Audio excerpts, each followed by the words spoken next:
Well, good morning, everyone. This is Ian Clark.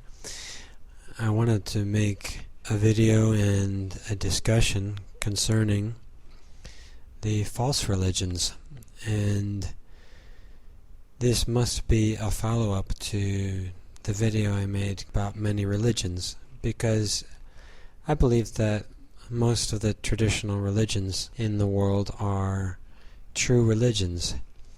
And I find that because they support the very basic tenet that a person should be clean and that they should pray and meditate.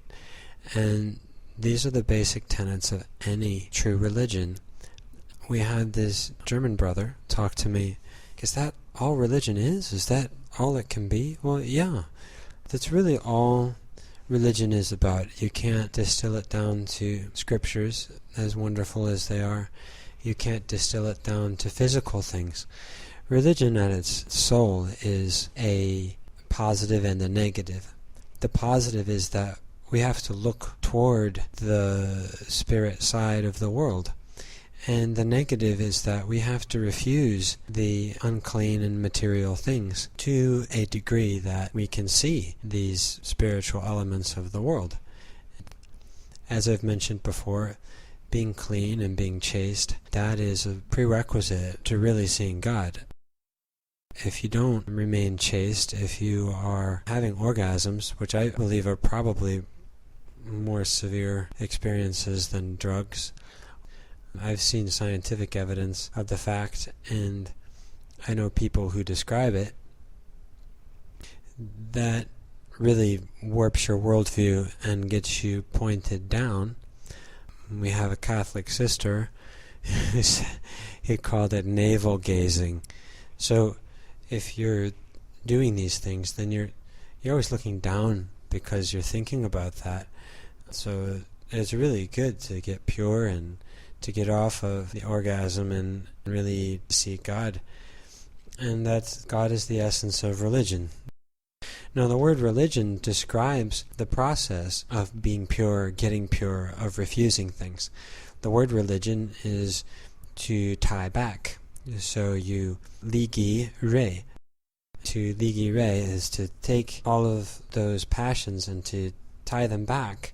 And after you're tied back, similar to Hercules tying himself back when the sirens are calling, then you really make the quest, you make it through on the journey, you make it to where you're supposed to go.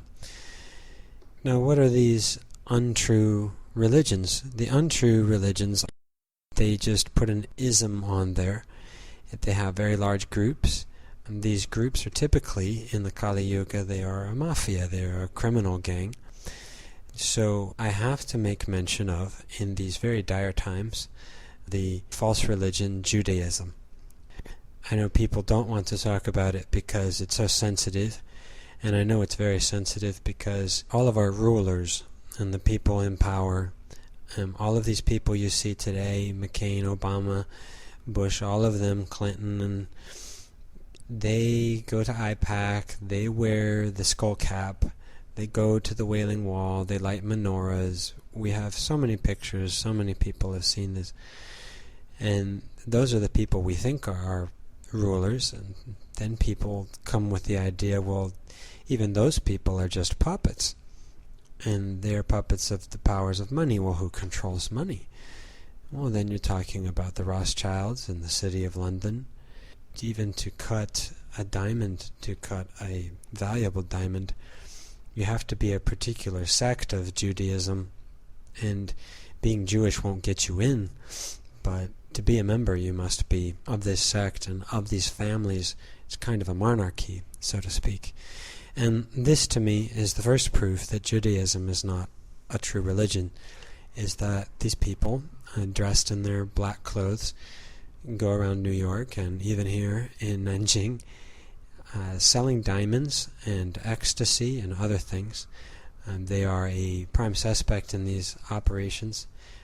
And it comes down directly from the Oppenheimers and Lev Leviev, and these two powerful mafia diamond families that are both Jewish. The Lev Leviev branch is the Orthodox Jewish branch of it. So that's a proof to me that Judaism is very materialistic, to the point that we call these objects jewelry, and that in Chinese we call them zhubao. It's very fixated in our minds that these people and this movement is in control of gold and diamonds. Later on they became in control of the paper money and also in control of media and other enterprises. And so that's why this is a sensitive topic. We've all been brainwashed before. I have been brainwashed before. I always thought it was wrong to talk about Judaism or to talk about Jews or to look at a man and say, well, he looks like a Jew.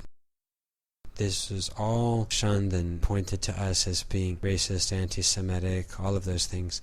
Though I could perfectly well say the man looks Chinese or Mexican. I could say that. I could talk about Chinese or Mexicans. Anyway, the very fundamental reason why Judaism is not a true religion is that they do not promote chastity, celibacy. They have no celibate hero, no chaste hero in any of their books, primarily the Old Testament and the Talmud. Now the Talmud is several thousand pages long, and there is not one scripture which supports celibacy. And I really wouldn't call it scripture, because Talmud in fact means law book, the law book of Babylon. And to Christians you should be very wary, because we were told that Babylon is the source of this coming wickedness. And here we have a book called the Babylonian Talmud. In the Talmud there are some serious, very grave problems, which I think exceed the problems of the Bible and the Quran. That boys under the age of 9 are not considered people, that they can be raped or molested, and it could be homosexual, it could be even worse than that. It could be your own parents, and it doesn't matter, because they say that a boy under 9 years old is not a man.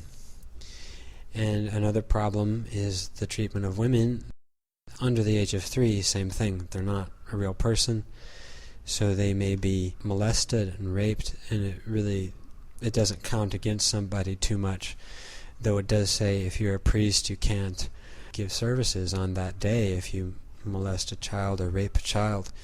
This is very concerning, and this attitude is culminated in the support and promulgation of circumcision, which is the mutilation of the male genitals and the torture of a baby when they are first born, which then impresses upon them very deeply a fear of knives and needles, and they are scarred for life for that. And it is a side note that according to the Talmud that you are supposed to suck the bleeding penis. This to me is an act of eating blood and pedophilia, and along with the torture, I think this is something that the good Jewish people among us should be rejecting. And if we have any celibate brothers who were raised in the Jewish tradition, I think in order to be a real celibate and to get a chaste guru, you will need to leave that tradition. You will need to embrace another tradition, a true religion and a true guru that affirms your manhood, your chastity, and your relationship with God. Thanks everybody for listening, and be chaste and be well.